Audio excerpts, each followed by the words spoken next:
Welcome back, everyone, to another episode of Verified Phenoms. We're always in the season talking to real people that have overcome real challenges and that have real results.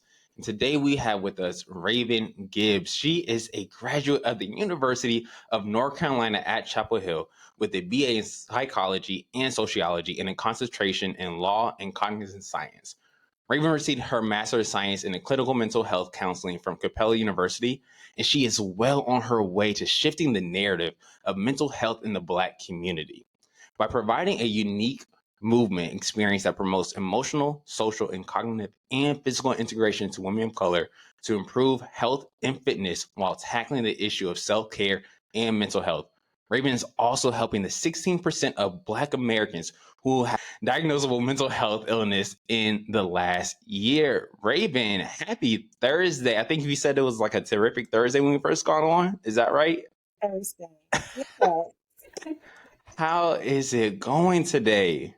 Today is beautiful. Literally, it is absolutely gorgeous outside. I can't wait to spend some time around it today. But yes, I am happy today. Really I feel that right there. And I'm also super glad that we finally got a chance to get you on the show. Oh my goodness. How we've been trying this for I feel like a year now. It does feel like it's Longer. here. Somewhere around, yeah, maybe longer because this was before the TEDx talk, I think. How long ago was that? Was that a year, 2 years ago? I did that in May. So That was in May. Oh yeah, my. we're coming up. Either we're coming up on a year Wow. or it's been a It's year. crazy. Obviously, I had the president up here because it's as hard as it was to get you. As hard as it was to get you up here, I was like, who do I have to call to be able to get your schedule right? See, and even still, my schedule was a little challenging here. I was like, man, don't make me have to cancel again. I don't get there. I was like, she don't like me for real. It is what it is. You know, you know, it's not like we're locked I'm in. weak. Raven, well, I'm really glad to have you up here today. As I was telling you before we got started, the only thing I have prepared for you are some rapid fire questions. So I'm going to ask you some rapid fire questions, and then we're just going to get rolling with the conversation. So when you hear the question, just tell me the first thing that comes to your mind, and we're just going to keep it rolling. All right? That's terrifying. Let's go. I promise you, it's nothing crazy. All right? It's nothing crazy. All right, ready? What's the biggest learning experience you've had? This is going to sound really cheesy, but to keep believing in myself and keep shooting for whatever I want. Cue's theme music. What song is always on repeat for you right now? Levi's Jeans by Beyonce. That song has like some type of drug in it. It's now injected in my veins. I love that song. What's the biggest learning? Oh no, what is your biggest regret? Ooh, there was an audition that since we're speaking of Beyonce, but there was an audition that I should have went to and I didn't go because I talked myself out of it. I'm like, oh no, it's with her choreographer. He's already got his people picked out. Like I had the full scenario mapped out in my head and did not go to the audition. And some of my friends got booked. Oh man. Beyonce for Coachella, Beachella. Wait, you talking about the performance that shook the world? I played myself so hard. Raven. That was my favorite album. Oh, you know what? We're moving on. What's one question you're tired of hearing? Were you named after Raven Simone? I hate that question. I was named after, much love to Raven Simone, but I was named after the first Black ballerina, Miss Raven Wilkinson. So I would have never thought Raven Simone. Like, I know she's popular, but I wouldn't. If I meet a Raven, I'm not thinking. Okay, next question. What's the biggest surprise what's the biggest surprise that you've ever gotten? I got a puppy. Well, you see my dogs. Mhm.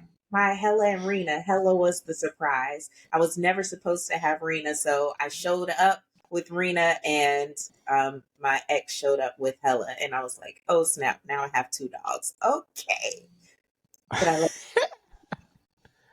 And we love the daily walks with them too. Yes. Have you gone on a walk with them yet today? As beautiful as it is? It's coming. I'm done with clients earlier today, early-ish. So we'll get to enjoy some of the last moments of sunshine today. Fire, fire, fire. Love it. Now that wasn't too hard, was it? That wasn't too hard. Okay. All right. That's Yeah. much easier than I thought it would be. Yeah, it was simple. I don't ask any wild questions. Every now and then I throw a question in there. It's like, why in the world? Where did this question come from? But Yeah. no, not today. Just keeping it simple, keeping it real simple. I appreciate that. So let's circle back for a second. Okay. You talked yourself out of doing this performance. I mean, auditioning. hmm So, What? Go ahead. oh, I was just going to say it was a private audition. And it was one of those things where I thought they were just, I don't know what I thought, but I did not think that I was qualified enough. And so I kept going to whoever's auditioning, they've probably already worked with him before. Whoever's auditioning, they've probably been training with all of these other people. If you've been invited, obviously you've got the talent. You've, you've been scoped out. You've been placed here. This is your purpose. For me, I had to fight for this information for the audition in general. So I'm like, maybe I don't belong here. I don't have a manager. I'm not signed with an agency. They're not going to call me back. Who would they even call? They'd have to call me directly, and Beyonce ain't calling me directly. So, um, like everything that you can think of, I talk myself out of it. Like, I don't have the performance wear. It's not going to look as good as theirs. Who's going to do my hair before the audition? Like, I talk myself out of that audition from the Ruta to the Tuta. Like, we're done. You're not going. I got so many questions. Well, my first question, which I'm pretty sure people are listening to this may be wondering, are you even able to tell us how you're able to find out about this private audition? You're not able to spill those beans? I That would tried, y'all. be easy. That would make life too easy. You okay? Okay. Is that your first time? Well, I know it's not your first time because you are definitely an accomplished dancer, right? So you have been on stage for other celebrities, other major artists, right? I don't know if you want to say their names, so I'll let you say them if you want to. But for you to have already been on stages over the like years and to not say that you didn't think that you were qualified, I think that's something that a lot of people deal with when it comes to, let's just say, like imposter syndrome, right? Where Right. you may already have the experience, and no matter what type of experience that you have, you will count yourself out of an opportunity because you maybe feel like you haven't reached your peak or whatever it may be for anybody, right? But for you to have already been on tours, you have been on tours before, you've been on major stages, and you still said that I wasn't qualified. What about that? I know you said that you didn't have a manager, all that, but you had already been on stages before. So what about that was like, okay, what makes me not good enough to be on someone else's stage? More than anything, it was honestly, it was fear. If I Hmm. can allow fear, the chatter of fear to be louder than my confidence, then I'm not going to take this opportunity. And that's exactly what happened in that case.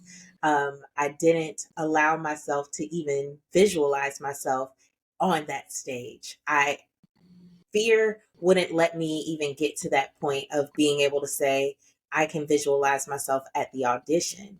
Hmm. Um, it was just debilitating. It was limiting. I, though I had been on stage in the past and had done all of these different things, the tours, choreographing for people, dancing for people, it just was never enough for me to say, for me to validate myself and say, this is the space that I'm supposed to be in and I do belong here. And that's happened in other situations, but I've been able to, with the help of therapy, with the help of my friends, with the help of myself, because I had to do the work as well, just I've been able to validate my different experiences and say, yes, I did do that. Yes, I am capable of that. My brother, my big brother, he always says to me, I don't know why you didn't go for it. You point, shoot, land anyway. You always land on what you want. There's no second guessing with you. Whenever you say you want to do something, you do it. Why did you? why did you fall back in that moment? And all I can come to is fear of Mm. rejection, fear of hearing that no, or they don't even say no, they just tap you on the shoulder. Get out of the room. It's cold. It's cold. No, ow, that hurts. The worst That one. hurts. Um, you can go ahead and grab your things. What is this, a reality show? No, Good. or like grab them to go with you. Oh my goodness. It's That's crazy. of I all of cry. yes, and I'm an ugly crier. I will cry right in front of you. Yeah, yeah, and I did. I've done it. Oh man, tap your on your shoulder. You can get your things to go. That's crazy. Wow. Okay, so that was, let's see, it's 2024 now, and that was what 3 years ago? That Three, was that was was it 2019? Is that 5 years ago? 2018 is when Man, that. has that been around? Maybe it has been around that long. It was. Wow. Okay, cool. So it's been over about 5 years, right? Time flies. Wow. Um, have you let fear get to you at all since then? Was that like a moment after it passed? You were like, you know what? I cannot let the fear of failure, the fear of succeeding, stop me anymore. I just talked about that with my therapist. It's Therapy Thursday. Um, I had written a question to myself: Are you more afraid of your fears, or are you more afraid of success? And for a long time, Oof. yeah, I sat with that question for a long time. Um, and up until I'll say probably the beginning of this year, from 2020 until the beginning of this year, I had let fear dictate everything that I would do, or everything that I could conceptualize in my mind. Because up until that point, like I said, my brother has always said, "You point, shoot, land, and you get it. It's always yours." But somewhere around the pandemic is when I just stopped pointing and shooting, Mm. didn't land. Um, but recently, it was one of those things where I started reading A Year of Yes by Shonda Rhimes. I do love that book so far. But aside from that, it was just one of those things I told myself, I'm not telling myself no anymore. But depending on what you believe in, you only have one life to live. What are you going to do during that time that you're here? And if you keep telling yourself no, you don't give anybody the opportunity to tell you yes. So no, I'm not going to do that anymore. I'm going to go after every yes that's possible. And if it was a no, I'm going to change your mind and make it a yes. There is Mm. nothing going to stop me at this point. And since I've shifted that in my mind, I've just been going for every single opportunity, and it's been good. It's been really good. Well, since then, what opportunity have you gone for that has surprised you? What well, I got to see you there, but one of the big opportunities that was a point shoot land moment, it actually started on my birthday last year. Or around my birthday last year, when Dreamville Festival came around. I had met one of the producers briefly and was like, "I have an idea." And he was like, "Table that. This is not the time." I was like, but it was one of those things where I was like, okay, I will table it for this moment. Not even for, I won't even give you a long time here. I created a pitch of all of the ideas that I had, and just threw it out there. And I'm like, at some point it's going to stick. It's above me now. This is all on God. So whatever you want from this is what it will be. And when we got the opportunity to partner with them, I was like, this is my dream. This is something that I pitched it after, like I said, Dreamville Festival. We all have, libations and things at Dreamville Festival. So I was not my best self. But the fact that this dream came around and I was able to have a full circle moment and have representation at Dreamville Festival and be a partner with the Dreamville record label, that's huge. And that's all because I decided to say yes to myself instead of beating myself up and telling myself, no, you can't do that, or no, you're not capable. I've never been a partner to a music label before. I've never done a festival before other than dancing for one. So all of these things I could have just as easily said, you're not qualified, you're not capable, you can't do these things. But instead it was, okay, maybe you're not qualified, but neither is anyone else because it hasn't been done before. Mm. That's the worst that Mm. go for it. Ooh, I, Yep. So that was my favorite yes moment of this year that I shot for. I love that so much. I can relate to that so much because there's so many things that I've been doing over the last 5 years Yeah. that kind of seem maybe random, but I've also kind of started to develop that mentality of just like point and shoot. I'm gonna shoot my shot and I'm gonna see what goes in. Mhm. And I've done so many random things. If anybody that has known me over, let's just say about 7 years ago, I was known as like the photographer and videographer person. That's what everybody knew me as. You probably saw me doing stand up sports reporting, highlight videos for different teams or whatever it is. And then after that, I was like, okay, I'm going to go for my brand. And I just kept doing random stuff, the brand, um, online e-commerce, the TEDx talks, which scared the mess out of me. Like literally, I was curled up in the ball in the back of in the hallway waiting for my talk to. I'm so serious. That was my first time ever speaking on stage. For you, we're gonna circle back to that, table that, and then the albums that I've done recently, the songs, the tracks, um, just so many things. And when I approach these projects, every time there was like just a small voice in the back of my head. I was just like, why are you doing this? Like, you're not an artist. You're not a speaker. You aren't a podcast host. Like, you don't speak. Like, why are you doing this? Especially from someone that grew up going to speech therapy. So to do all these different activities that involves my voice and actively engaging with conversation and mentally be like, don't stumble. Like every over and over, it's just like, but I am qualified in my own way, in my own right. And somebody needs to hear the gift that's inside me the same way that you continue to show your gift and your skills for everything that you've been accomplishing, Raven. And sometimes we even realize that, you know what, all the other past experiences that I've had, even though it may not be for this one project that I'm doing, but they have helped me build certain skills to excel in this one project. But again, I can relate to that so much because I'm the king of, I've never done this before, but I'm gonna try it out anyway.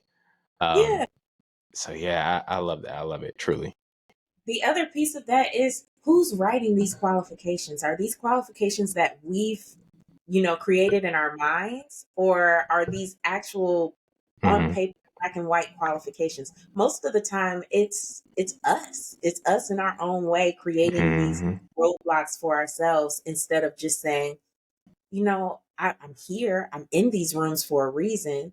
I've been placed in these spaces with these people. Nothing is by chance or by coincidence. This is all intentional. Why not take advantage of this intentionality? So, What advice would you give to someone to start overcoming those mental roadblocks that they may have? hmm, got a lot of advice. Say yes to you. Get out of your own way is number one, because you deserve it. Know what you deserve, and well, yeah, let's take it a step back. Know who you are. Mm. Know who you are well enough to know what you deserve and what you're calling into your life, what your needs, wants, and expectations are, so that when you are confronted with these different opportunities, you're able to say, well, this one is fitting for me, or this one, and notice I didn't say I fit the qualifications, or that Mhm. I fit that role, that it works for me. And it starts with you knowing yourself first. So take a step back and learn your desires. Because I think one thing that stood out for me when you were speaking about, I'm doing all of these random things. I don't think any of it was random. I think it was all intentional. I think you were blessed with certain skills and certain ideas this is your vision. I wasn't meant to share in the vision of this for you. So bump what anyone is thinking about what it is that you're doing. You have been gifted in this special, very unique way that you do have all of these talents and you can put them together into what you want to craft your brand to be. So everything is intentional. So we're going back to that step one. Know yourself. Who is Raven? Who is Raven? She is this magical being who I'm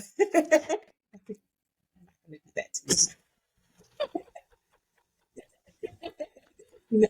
Magical being of light who radiates positivity. No, I'm kidding.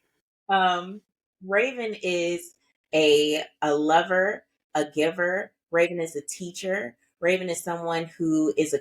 I learned about myself today that I am a connector. Hmm. Um, I didn't realize how much I had been in that space to make connections for people in my life and advance them through connection until my therapist actually pointed that out to me today. And I was like, oh, snap. I actually have it written in all of my notes here. But um, I hear yeah, it.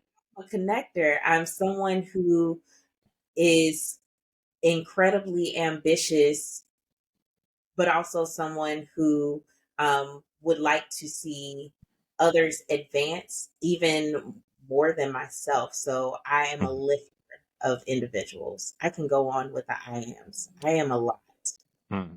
I am statements are powerful, first of I all.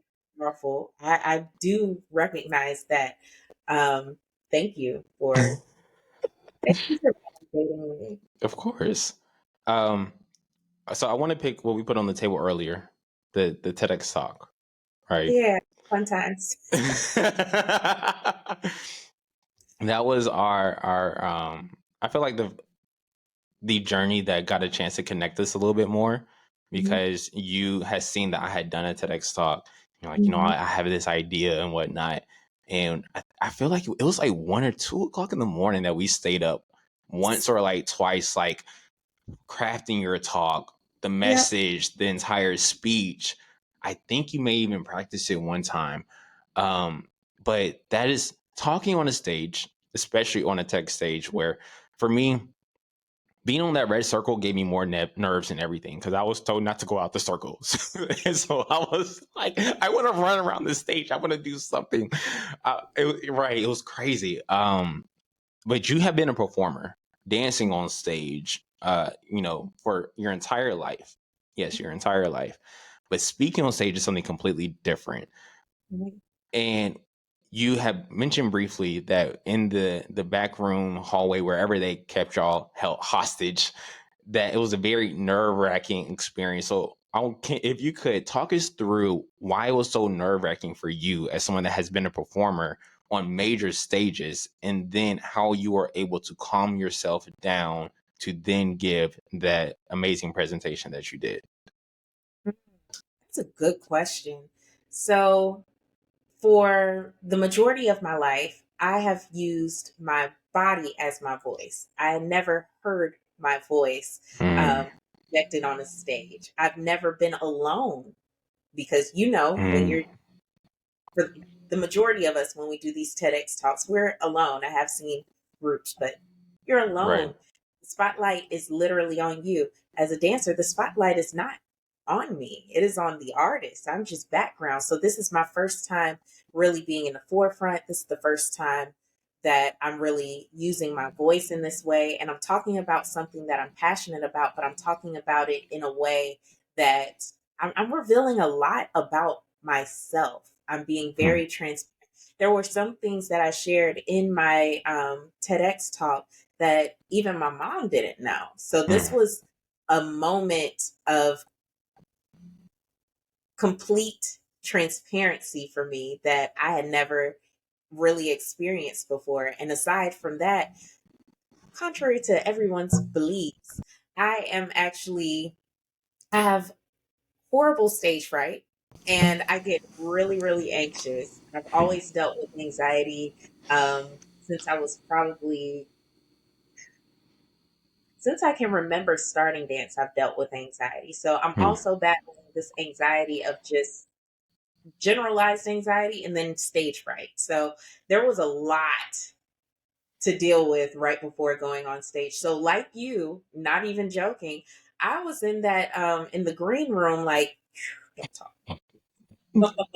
Please don't. I am trying to remember how to speak, like not how to say what I need to say. I'm trying to remember how to get words to come out. Please just leave me alone. So yeah, I was in the back, and any of that group can tell you, yeah, she was a ball of nerves. Even when I got done speaking, I remember coming back and saying,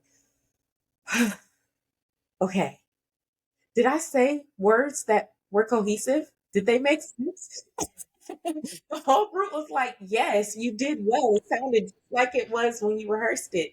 And I'm like, oh, okay. It didn't feel like that because the time also went by so quickly. It felt like the longest time ever, but it went by quickly. I don't know how to describe that other than that was the longest, 8 minutes of my life. I But feel like I blacked out when I did mine. yeah, Like I yeah, stepped on stage. I remember I was so nervous that when as soon as I stepped on stage, that I closed my eyes and took like 3 deep breaths good. because I was like, I'm here. And then I looked out in the audience. I was like, oh, I got to say something now. And I could not get any words out of my mouth. So I just had to close my eyes and take some deep breaths. And then Yeah, after that, I said my first line of my speech and then I blacked out. And I just, the only time that got me focused again was a phone went off during my yeah. performance, and then which was my fiance's, um, and then I kept on doing the performance, and I was like, "Wow, is it over? Like everybody's clapping." I guess I got to step off the stage now. We had very similar experiences. The thing that brought me back, someone's camera fell. And I was Ouch. like, oh, okay, okay, okay, okay, you're here. You're here, babe. Come on, bring it back. It's time. But yeah, I remember, like you, I took those deep breaths. Luckily for me, my talk was focused a lot on mental health. So they thought I was just practicing different breathing exercises. But a few moments where I'm just like, okay, breathe this thing in, release the negativity, keep going, just keep flowing. You've got something impactful and powerful to say it. And however things come out, you can't change it now. So just do it. Behavioral activism, just do it. So, on the topic of imposter syndrome, Hmm. when someone is stepping on a stage, whatever it may be, in this case, we're talking about a physical stage. Okay. If you believe in your heart or you're telling yourself that I don't belong here, Mm. and you have that stage fright, and stage fright is something that you were saying that you've been dealing with your entire life. And are you still dealing with that now? Yes. Okay. Okay. So you're dealing with stage fright, performance anxiety. Some people may look at it. How are you still putting on a quality show, quality performance, quality piece of art, even though you have that sometimes for some people fear of performing, in your case anxiety, for other people they just believe that they don't actually belong on that stage to be presenting. If you are on that stage, you belong on that stage.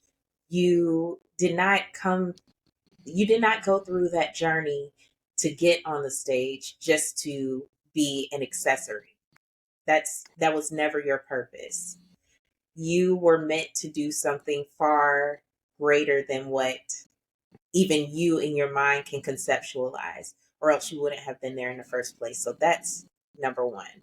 Number two, in practice, I like to ground myself before doing anything on the stage. Like I said, it creates a lot of anxiety for me. So the first thing that I need to know is that I am here. I need to disconnect from everything else and reconnect with myself. And I do that through grounding.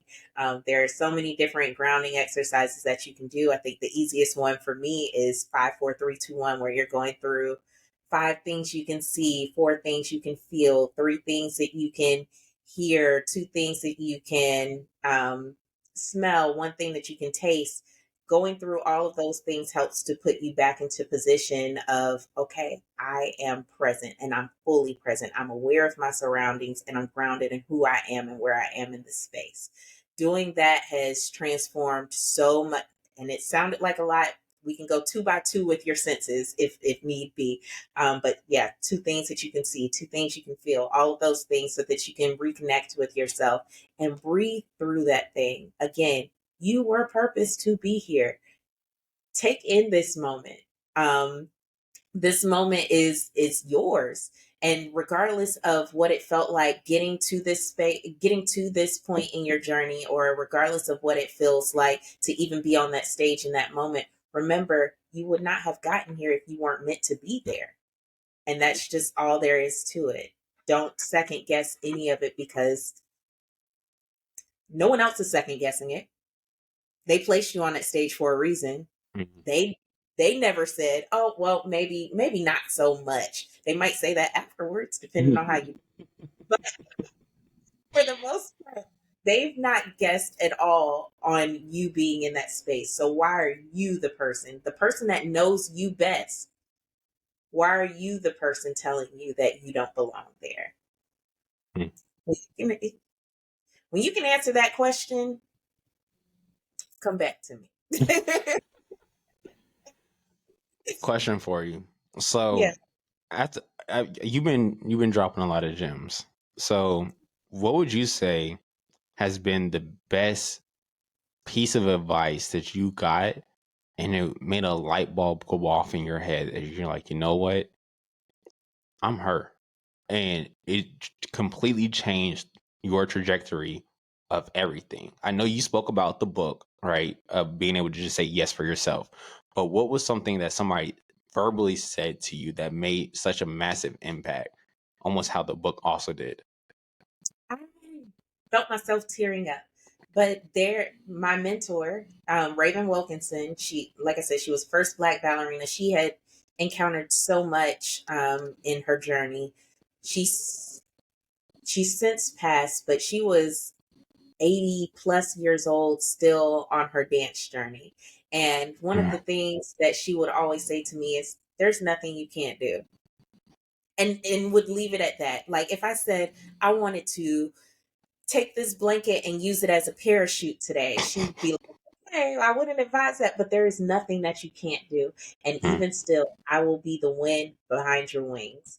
And since meeting her and since being able to hold her as a friend and as a mentor, I hear those words often, that there's literally nothing that I can't do. I've seen this woman, well, I haven't seen it, I'm not old enough, but I've heard the stories of this woman in times of segregation, riding the buses and having to hide because she was a Black woman with a all white cast of ballerinas, and them telling her that she's not able to perform unless she decides to pass as a white woman or pass as a Latina woman. I've heard her stories, and just put myself in the position of, what if this were her journey, or like, what if she were on my journey? Would she allow certain things to stop? Mm. You know what I'm saying? And the answer is always no. So there is nothing that I can't do. If this woman can overcome racism during segregation times as a Black woman and the only Black woman in this space, Mm. she's a glass ceiling breaker. She's that girl. If I have that girl telling me that I'm her and there's nothing I can't do, yeah, I have no choice but to believe that every single day of my life. Mm. She was my literal and figurative angel. So yeah, there's nothing I can't do. What's next on your list then? Ooh, I can't tell you, but it's good. Oh my It's gosh. Okay. okay. Okay, I'll give you a little bit of a teaser to what I'm working All right. Cool. on. Cool. Cool. Okay, so you and I have talked about how I've wanted to, shift the narrative and break the stigma when it comes to mental illness, especially in historically marginalized communities. Ever since, well, partially since Dreamville, there has been this like itch to. I'll just tell you. Okay, part of it. I'll tell you part of it. So, what I'm hoping to do next is infiltrate the music industry a little bit. Oh, I've got a couple of plans, and they're in the works right now. But we're hoping to shake things up, especially with how music is presented or what type of music we're putting out there. So that's why I was really excited towards you putting out a motivational album. I was like, oh snap, this is good. We actually need to we need to connect outside of this to talk about that. But big yeah, facts. I got a second one coming. hey, but that's what I'm working on right now. The production side of things. What does this look like to get individuals together? To get individuals together to create something that could really shift that narrative that uh, that mental illness doesn't happen in our community, or that it doesn't affect us in the same ways or worse ways as other populations. I think that it is important to expand not just our knowledge, but expand our understanding of what that looks like for us as Black individuals, and create space for individuals to be able to express themselves in a way that is healthy and in a way that promotes more mental wellness. So um, I am going to tell you more about this Well, personally. offline. I Do got it you. here. I got you. Remind me to send you one of the tracks I just finished for the album too. All right, so wrapping up here today, I have one question for you. I love to ask everyone this question Okay. before we head out. What was success to you 10 years ago, and what is success to you today? Boy, how that's changed. So success to me 10 years ago, that was, right after undergrad and getting out into the world. So my idea of success, and I was dancing primarily. My idea of success was just to be on that stage, just to be on the stage behind somebody. And it was always behind someone. I Mm, need to be on stage behind someone. Success now is spreading the message towards awareness in my community and healing my community. mm, And of course, I started with myself and I started with my family, but to see the impact that we've been able to make on a not micro level, macro level, mm. and how we're influencing individuals. Like, we had someone from Denmark spend about an hour of their time with us at Dreamville Festival, just talking about mental health. Like, that's that's success to me. That even if no one else stopped by, there was one. Hey, there was one that was, touched by what we were doing and the message that we were trying to spread. My success is the success of others.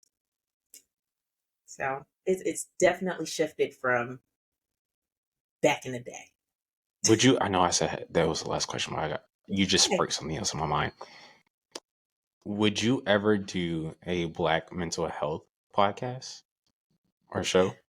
I've been asked about that so much. I honestly, it's not a no. Um, it's definitely leaning more towards yes. I just don't know where to start or where to go. Yeah. So hi. I wanted to ask, but I'm like, everyone. Again, here comes that imposter syndrome or that negative internal dialogue saying everyone is doing a podcast, but everyone ain't me. So just do it.